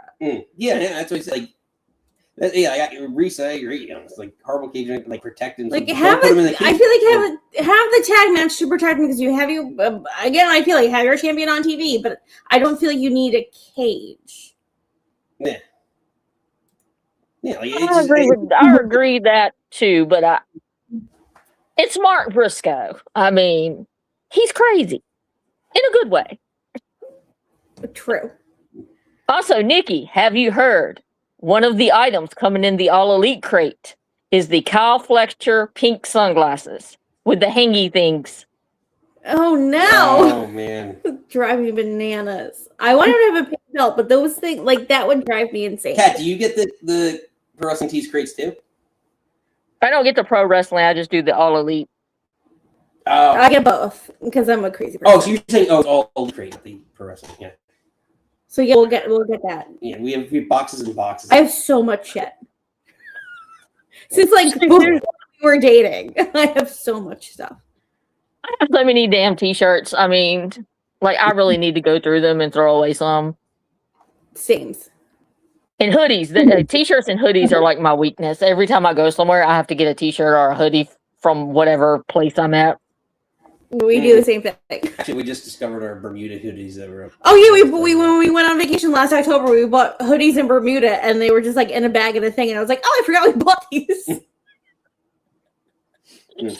Well, So we had an alumni event last weekend at the Durham Bulls baseball game. So my son had been wanting to go, so I'm like, okay, we'll go. And I ended up spending like $200 in their store. I like got a couple of shirts, got a shirt for my daughter. He got like a shirt and some hoodies and a hat. And I'm just like, oh, well, it's just money. I can't take it with me when I die. But I'm like, do I really have to get a shirt every time I show up at a place? Yes, because that is me, and I feel that. And then yesterday, AEW decided they would drop soccer jerseys for the World Cup. Thanks, AEW. So then I had to spend money on that. Did you get another Osprey one? No, my son got another Osprey jersey because I had bought one at the last event we went to in Asheville. So he got a new Osprey jersey. I did get the England shirt though to represent Will. How is the like material? And then I got the Okada jersey for Japan. Is it like an Under Armour polo like that? That's kind of that material for the Osprey jersey. That's kind of how I envision it. Like it's like the really it's kind of like silky feeling type material.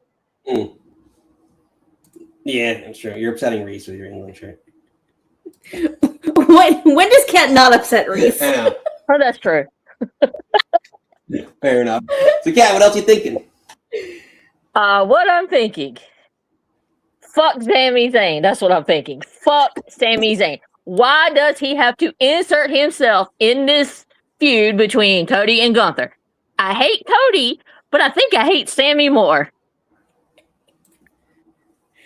He's not a justified heel. No, he's such a baby. If he wasn't such a baby about it, I guess that's his character. But it's just like again, out of here. Grown men are talking. Yeah, but it's a lot. You know what? Put him in the tag team with Gargano. There you go. They're already building to it. But it's a lot. I mean, I'd say it's a lot of what like made Daniel Bryan's character get over. He's usually like obnoxious. But he's not Daniel Bryan, Nick. I know, but they're gonna. It doesn't mean they're gonna try. Which version they of compare him, Daniel they call him a Bryan? B+, but they do everything to compare him to that. It's so they're gonna try and give him not. the same arc. It's gonna happen.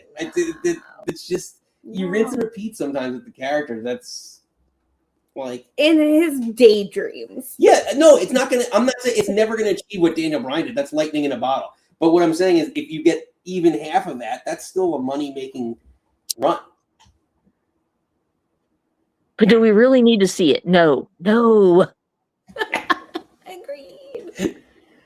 Agreed. Fair enough, Kat. Anything else? I think that's all. if you want to find out anything else, you have to watch Lipsticks and Lariats on Sunday. Oh, look at that. Yeah, Kat. bow, bow, bow, bow. Well done, Kat. Let's see something, girl. Oh, My God. that connection. You I do blame the that connection. all the time. Well, we have to get Kat needs going more, and then Kat can have an intro, and then I can give her the outro. It's like we got an intro and outro. Well, that's yours. That's a different show. Again, you come to different strokes. We for are folks. different entities. Yeah. Again, you go for Lipsticks and Lariats, you hear the ladies' side of things with a little bit of everything. And here, it's a little bit more music. You come into the bar, you're drinking, you're hearing about everything WWE, a little more mainstream. We have some people here that Be don't watch upset wrestling. about Fall Out Boy. Yeah, be upset about 90s rock music, and merch, and things of that nature. But, Can you just stop upsetting Fall Out Boy and me right now? well, all right. Well, let's go to someone else who's upset, that Kat upset in the chat. She brewed up a storm. It's summertime, and it's coming with a little bit of Reese Light.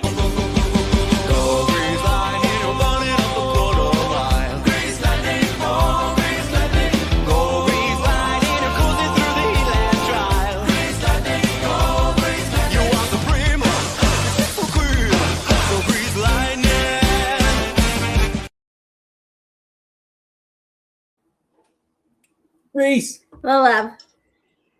I don't get upset that much. Behave. On this show, never.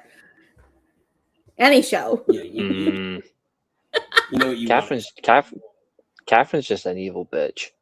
No, Yeah, you know what you want to stop say. it. Fuck yourself. Yeah, that too. We can hear it in our speakers, but Ooh, I didn't hear what it was the Cody Rhodes drop. They go after yourself. Oh, stop it.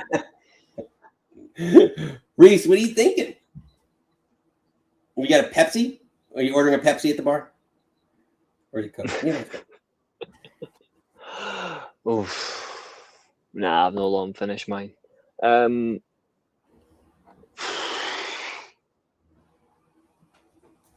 just trying to be diplomatic when I say it respectfully, but can someone just kill TNA? Oh, Beba. Like, kill it. Like, I don't care how you do it, just kill it. Fire. I didn't watch. Like, I haven't watched it, but I did watch the end of that. Like 2 weeks ago, the Wicked Garden, Savage Garden. Being in your wicked garden. But I thought that was kind of cool because I like the Righteous. I really do like the Righteous and stuff. The Hardys I really like, but I haven't really, truth be told, watched Thursdays. Thursdays been kind of a wind down night. I'm physically done with them. I am done. I am never going back, like, at all. Like, What do you do? I'll just stick to. Show me on the stick to the classics. I will stick purely to like 02 to 09. I'm never going back to anything else. I'm done. The difference is unlike most people, my word is my bond. Mm-hmm. I actually hope they die. Because I don't know how you can underappreciate your fan base, your talent, Mm-hmm. and then waste talent who actually know what they're doing because you think they're gonna leave for another company. It's the freaking business. So details, Reese. Let's talk about it. Let's talk about it. All right. Man. All right. Let's start with strike number one. Let's start with the big strike. It's called WWE. Mm-hmm. You get into bed with them. You've lost it at that point. Like, your identity was to be an alternative to them. You've just become them completely. Like they're not TNA anymore. They may as well be WWE 0.2. Because Triple A's better than them. Well, so what made them different that they were doing prior to the partnership than now, in your eyes? They were the mixture of styles, rather than it just being, are you all about just wrestling, or are you all about the art of a promo, the art of selling a story in that way? They were the mixture of match-based storytelling and selling the art of a promo and character development. Now they're just a parody, and it's not fun, it's not enjoyable, it's not welcoming, and they're doing it for the sake of, we're going to chase ratings, we're going to chase money, whereas you're losing people that are genuine fans of the product, and you're more interested in sheep that are just going to continue to watch and go, this is great, did you watch that last week? And I was like, yeah, it was horseshit. It's kind of what Striker said before. They were supposed to be an alternative. They were such the alternative for so long, and now they kind of like Dylan going electric, and it's like, oh, well, you're not the same thing, and any hint of what there was is just gone. exactly, and Everything that made it kind of cool is not there anymore. they've allowed themselves to completely ruin everything. And I look at Strike 2, which is the owner of the company and the president, Carlos Silva. So you've got Anthem, Carlos Silva, Delirious, and Tommy Dreamer. If I knew the 4 horsemen of apocalypse was going to kill us all, then there's 4 right now. But Carlos Silva is the biggest hypocrite I've ever seen, because he openly said in an interview, my goal is to help our young talent get to WWE. He said that. So you're basically shutting down any other promotion. That includes AEW, that includes New Japan, that includes MLW, who are already overtaking TNA, in my opinion. They've already ostracized Maple Leaf Pro Wrestling, who are ran by their former president, who knows what he's doing, in Scott D'Amore. Again, that was strike 3, getting rid of him. But Carlos Silva openly said, my job is to get TNA going as it is, keep it going, and get our young talent to WWE. But then the part that ruins it is Leon Slater is your youngest ever X Division champion. He's got a contract until November or thereabouts. Not on TV. He ties the record for longest reigning champion, and then you take the belt of him, and then the day after you go on a podcast, and the reason you took the belt off him is we're afraid he's going to leave for WWE or AEW after his contract expires. If that's the case, why make him champion in the first place? You're proving you're a hypocrite, you stupid fuck. Yes and no. So I like. No, it's a yes. Well, so here's what. I'll say. He may have lumped WWE. If this is a recent thing, right?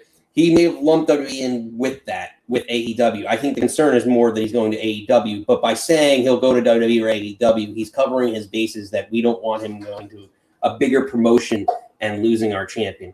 The thing that I think that like you have to consider is that, yeah, like I get what he's getting at. Like, my goal is to help you get to WWE. Like, because if that's the partnership, right, it's to get them to a whole other level that they could never be on, and WWE can take them to superstardom levels that TNA can't. This was before the partnership was actually confirmed. This was before the partnership was confirmed. He said this. This was like a couple of weeks before. Like, that's it all. I would still defend that as saying it's still the most profitable show. So if you're going to talk about anyone making money, they're like, but comparatively, the biggest stars are still going to be revenue-wise in WWE. Before the TNA announced partnership, what does Carlos Silva get out of I'm another NXT, I'm going to cultivate these babies to go up to to WWE. What does Carlos get out of this? Nothing. They're not getting exposure. If you actually look at it, the ratings are stable, but they're not getting anywhere. They're losing all their championships when they actually do it to NXT talent, which are development, as they say. So your top talent are losing development talent. You're basically becoming the same level as NXT level up. Yeah, And if you're a Mike Santana, that's what you're worth. They're losing Santana 100%. No, yeah, because he's going to go to WWE just like Joe Hendry and Jordan Grace and everyone before, And be nothing. But to the same, maybe who knows? Yeah. But to the same point, I could see him Santana Penta feud. But anyway, I like Santana. Like, don't get me wrong, I like him. But like, the minute he goes there, what are they going to do to him? We also I just look at reality. And she's main event. Mm-hmm. There's only so many spots atop the top. It's Jordan fucking Grace. I don't give a shit about Julia. Give me Jordan Grace. I don't give her and Julia or her and Kiana doing something. Jade Cargill. I remember she did Grace. Look at here's like an example of that as well. So look at you look at, like, if you are a talent, like, looking in on that perspective, just look at the fact that they bring in talent from other companies. They try to figure out what's right for them. Fair enough, that's what you do. But then you completely repackage them so they aren't what they were. So they've lost all their identity and they don't fit in. I refuse to watch Evil in NXT. And I will never watch that crap again.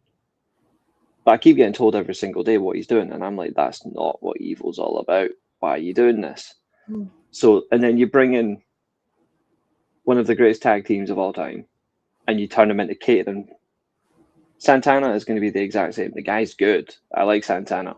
He's also very delusional, claiming that this current TNA roster is better than the prime TNA. Again, delusional. He says he's not on drugs or alcohol anymore. I'd debate that. Because if you make that comment, you're probably on cocaine. No. But unless they get away from that partnership, there's no way I can physically watch, because it's not what it's nothing to do. In this sense, I'm not even going to say it's to do with WWE. I'm not even going to put the blame on them. It's pointless. I'm blaming it purely on the Crave. They just don't care about the talent. They don't care. It's the same stories every single week. It's the same crap. There's no change in character. Steve Macklin's got his release because he's went, fuck this shit. And they're still giving talent minimal contracts. Like that, what's his face that used to be in Imperium? He's only going to be there for half a period. Giovanni Vinci. No. What's his? Fabian Oshner, whatever he's called. He's only going to be there for like. He's only going to be there for like 6 weeks, and then he's gone again. Because that's what they're still doing. They don't give talent proper contracts, and now they're claiming they're going to make signings and new re-signings. TNA, you don't deserve to sign anybody. Yeah. And I know Catherine made an interesting point about that cage match.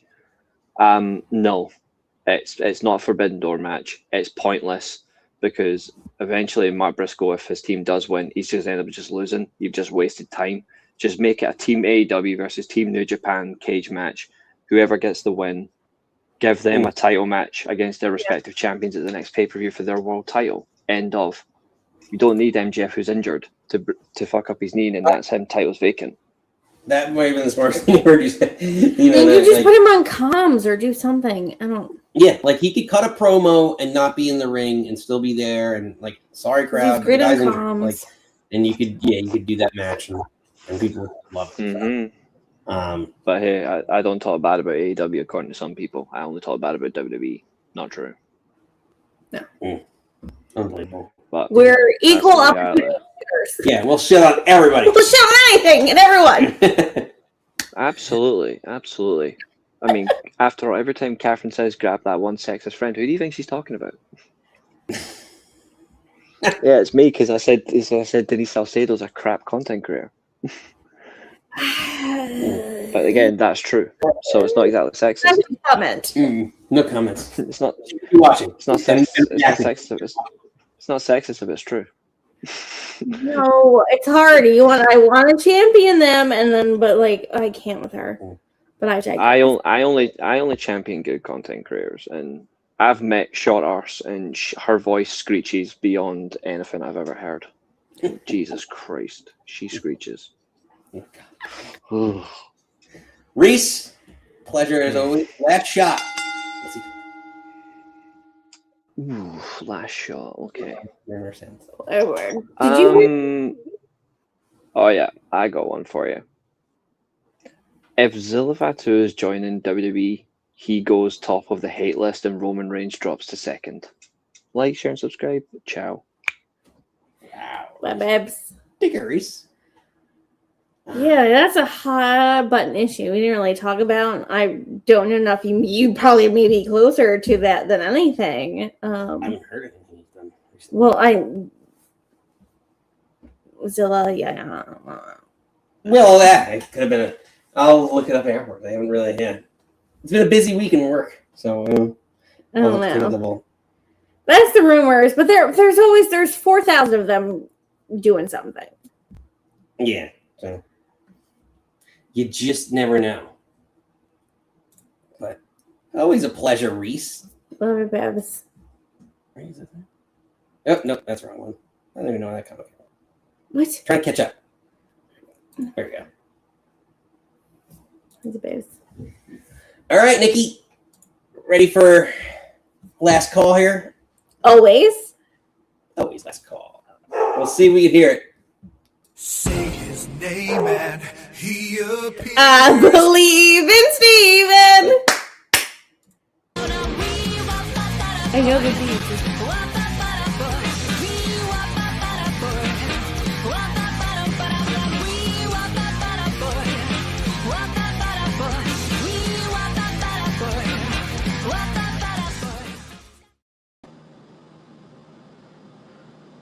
This is why I'm wearing my Nick Stanhausen shirt.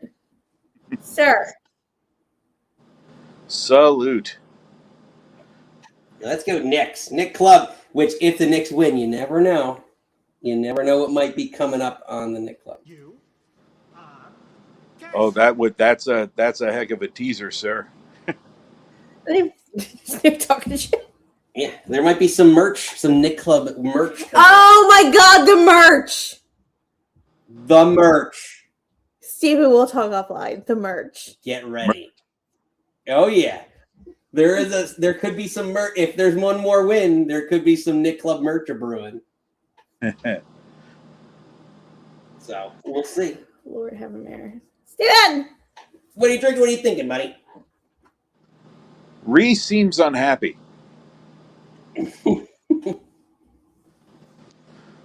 Geez, what led you onto that?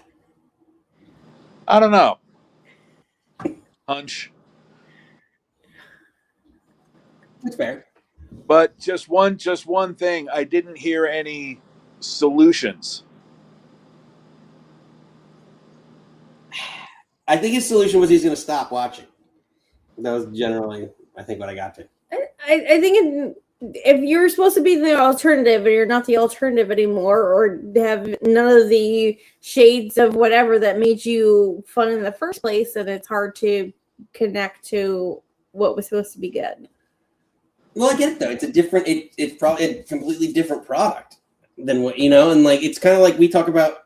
I get in this argument all the time with Stone Cold about like the Attitude Era was so great. Yeah, like it was great, and things were completely different, and we're also a lot younger. And I was 10 and feral, and it was the most amazing thing. And didn't see a lot of these things before, so it's hard to do something unique and new and book it creatively like that all the time. Mm-hmm. So, like, to some extent, like, yeah, maybe this product to that point, even is like, and I was kind of touching on this, like, yeah, like this partnership didn't. You'd say, yeah, champions haven't gotten over, but they got a deal on AMC. Like a TV deal, a legit TV, a more legit TV deal on a station than they've had in years. So, like, say what you will, and yeah, like maybe they're champions and their stars aren't looking great, but if you have a good TV deal, you can find a way to write creative and build up stars because you have theoretically access to that audience.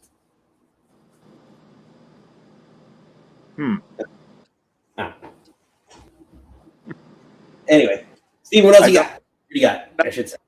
Not saying any of the gripes aren't legit. I don't know. I just prefer, I'm different from a lot of wrestling fans anyway. I like to think of possible solutions, but solutions that could actually happen. Well, what would you? Not like pie in the sky stuff. Steve, well, I guess a good question for you about this is: A, are you unhappy with the TNA product? And if you were, or if you could correct anything, what would you correct? I think it's decent. I think it could be better. I think here's a piece of the puzzle that perplexes me a little.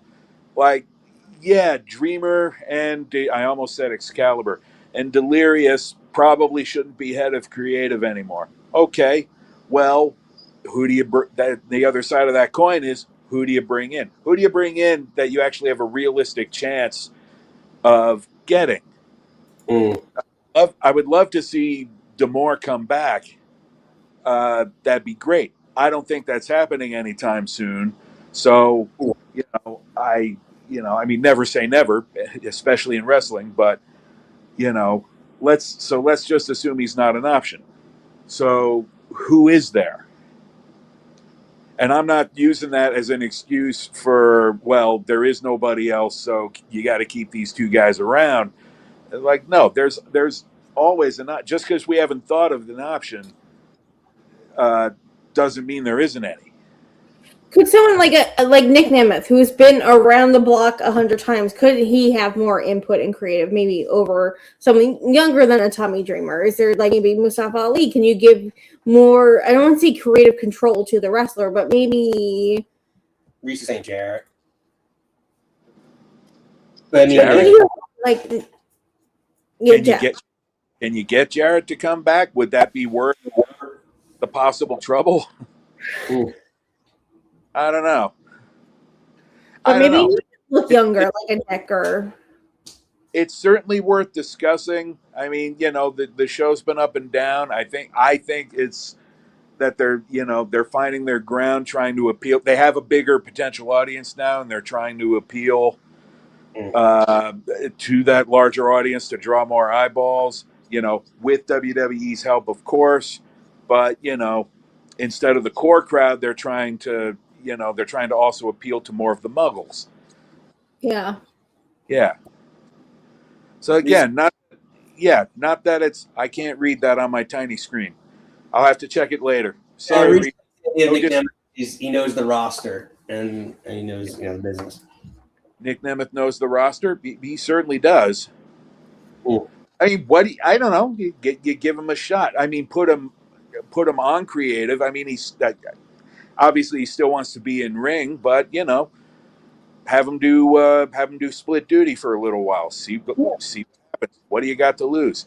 They're doing what Pete Dunne. Like, who would have thought Jason Jordan would be a fucking producer? Like, producer and then creative. But there's enough influence there. Again, I agree with you. That's two separate things, but it's enough of a something. Yeah, like you tell me Nick Nemeth is going to be a producer, 150%. Creative wise, like they're letting Pete Dunne do it, like versus like a guy. I mean, again, this is a whole other level. Like a guy who is a solid promo talker, like a CM Punk type, like that. It's different. Like even your boy Eddie Kingston, I would consider him as a creative person. Like I would consider him in creative before some of these other people. Well, Eddie Kingston thinks it's all real, so don't besmirch. I don't know. I proposed a solution some time ago when the TNA deal with AMC was first announced. I said, take some of that money and see if you can bring in, because I don't know what he's doing now other than serving on Dwayne's production board company, is bring in Gewurz as a consultant for just as a consultant for a few months, not hire him to run, but let the creative team, maybe minus Dreamer and Delirious, learn from him, because he's obviously got a record of success. And, hopefully they learn the lessons, and we'll see from there. I mean, that's just an example. It doesn't have to be Gewurz, but Gewurz does have a good track record. Right. Yeah, you want someone who's known and done a good job. They like. Yeah, Or you just bring in someone new and fresh. Maybe they. You can do that too. Again, you have they're in a shitty man bun. Maybe bring in someone. I know they're like, maybe it's more a WWE thing that like we don't want wrestling fans, or we don't like have a creative like how many times do we fucking book or whatever. Like, not saying we're great, but like maybe they can bring in some writer or some young person. Like I'm thinking like a Jan Soder, or like someone who is creative but also has that wrestling background. Somebody with TNA legacy. Like, what's Kazarian doing nowadays, for example? Yeah. Or Eric Young. Eric Young is back there. Eric Young, yeah, there's another good example. The AJ Styles. Daniels is with AEW, so not him. But he would be good, but obviously not him, because he's got another gig.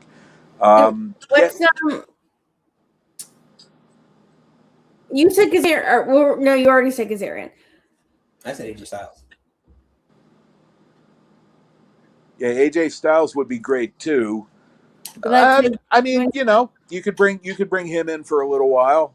I mean, he's training now, but there's a number of people, but obviously there's it's easy to just say fire Dreamer, but somebody's got to replace him. Yeah. Mm-hmm. No, that's a great point. Yeah, exactly. Yeah, who's next, Homer? Steven, speaking of next. How'd you know? And you're with my mind about Pete Dunne, by the way. Peter Dunne. Yeah. All right. Next up, I did go back and watch that interview with Matt Stryker. Thanks. And very nice job. And he did bring up the one universal truth I think everybody here can agree on, and that is the universal truth of significant others getting them to try other foods that they normally wouldn't like. Yes, his breakfast. Nikki's. Yep. Happened to me with I hadn't tried sushi before my last significant other. I hadn't tried roasted red peppers. We've all got something that we were cajoled or coerced into trying. Nikki does a lot of but Nikki does like stuff when we go on the cruise, like the pork belly. I would never have that. It's like salmon. It's sushi. Steven, you were here for the pre and post sushi madness, but I was like, we're on a cruise. It's like pork belly. I like love this, and you're like, what? Like I like. Yeah. Oh, pork belly's awesome. Yeah. Speaking of sushi, I haven't had it too many times, but I understand. No. But another tip he touched on was, AEW really should be trying to market themselves as the alternative. Yeah, I mean, except Tony clearly doesn't want them to be the alternative. They want to win the race. And, there's nothing wrong with that attitude in general, but I think at this point they'd gain more ground if they would take the attitude that ECW had 30 years ago and, just be like the merry little band of pirates and outlaws. Okay, you don't like the really slick corporate product? Yeah, I know they're both owned by billionaires, whatever. Yeah. Hey, here's our little renegade band of misfits. Give us a try, and here's make it clear, even if you have to explain it word for word. Here's what makes us different. No, tell people. Yeah, you physically tell people, and then you show it. You display the examples in the ring, and just settle for your play.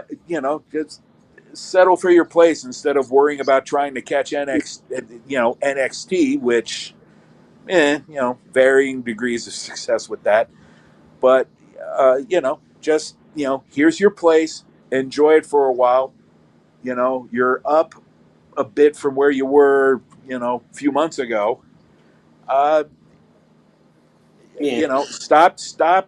Stop being the dog chasing the car. No, it's a great point. And honestly, I got the vibe. I don't know, Steven, if you got he was very passionate when I was talking to Matt Striker about AEW, and he seemed like he was really, really into. He talked more about AEW than he did about WWE, which is interesting. Yeah. And the vibe that I got is, and I, after listening to it back, I was like, man, I should have asked him a follow-up question on this. But we've traditionally compared AEW to WCW, right? Because they're on Turner, so many similarities there. But his comparison with comparing it more to ECW is really interesting, because everything that he detailed out was, to a T, a perfect point. It was an ECW product, and he basically play off of that and be the alternative. And now the most success they're having is doing these small arenas, right? It's the ECW model. I think it's closer to the ECW model, especially with Tony's penchant for how he books the really, really violent matches. But it's ECW, closer to ECW if Heyman was able to pay his talent more regularly. Obviously the financial resources are there, and that's not going away anytime soon. But I mean, they have to do something to find enough of a handle, because the talk isn't going away that they're in danger of losing their TV deal, and the merger just got approved today. I thought I saw the headline pop up as this show was going on. So the merger is happening, and which I think we all knew, but now it's really official. And what you're going to go to Tubi? You're going to be on YouTube only? I mean, that certainly YouTube only would make it kind of simple. You're going to just do the app? I mean, you have to do something here. And I think just settling, I think that's a good start, is settling on the identity. Stop trying to chase the big dog and just settle on your identity as the alternative, like ECW, but a little more corporate. That's not the right way to put it, but production behind it. Yeah, better production value. Although I do still have a fondness for that ECW production value.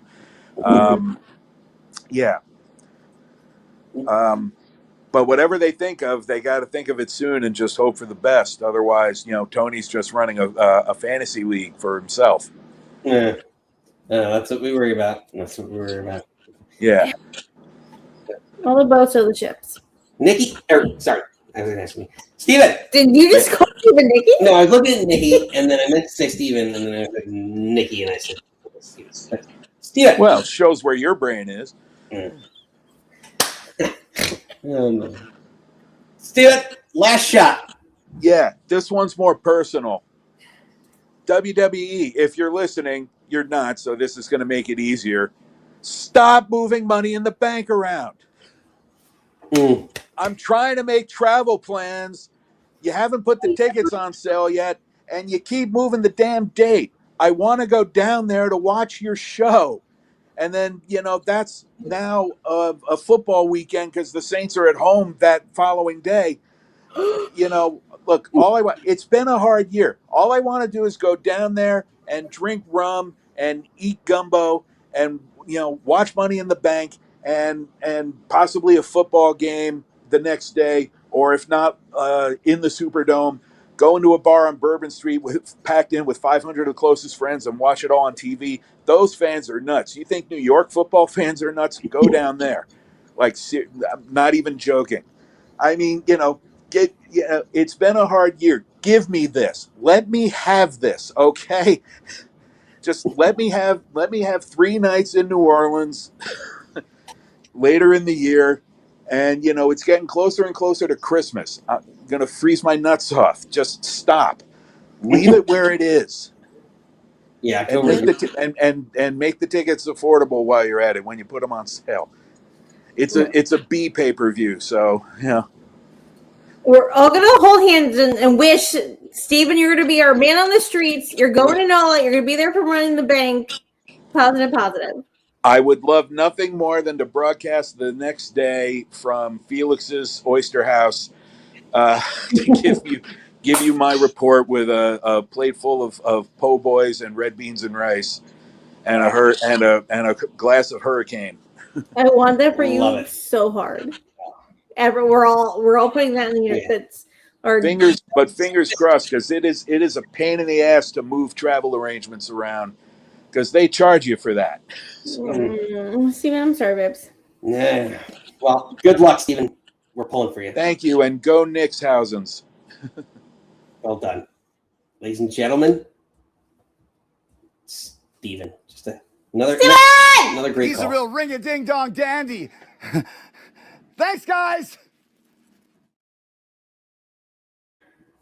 So many things. I want you the to two go. of you trolling each other. I can see your Stevens. Steven! Oh, No, we're gonna all but hold Reese hands. did answer. He said, "In the perfect world, is TNA Creative is Jeremy Borash, Abyss, Bobby Roode, Petey Williams, Nick." Oh, honey. yeah. Berber, I love that free. And when pigs fly, but that's I love that. they're all.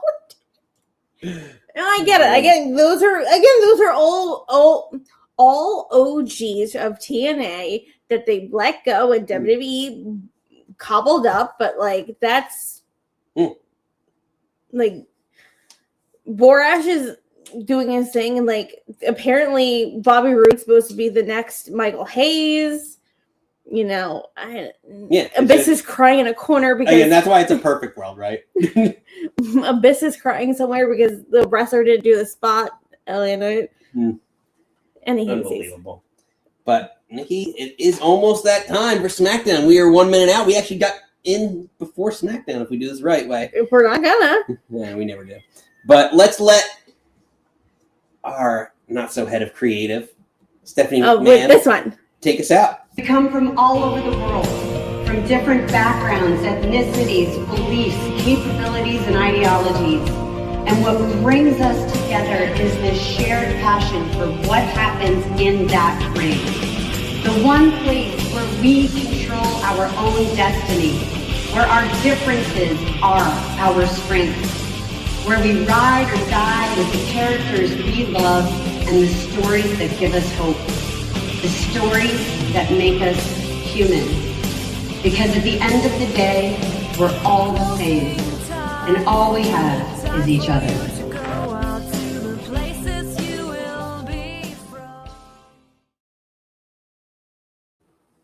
We are back here next Friday, the 19th. Nikki, I still have some leftover Price is Right stuff. So we have games, kids. So maybe next Friday I'll run that back. There's some good stuff Bring too. it back. So make sure you're here next Friday at 6 p.m.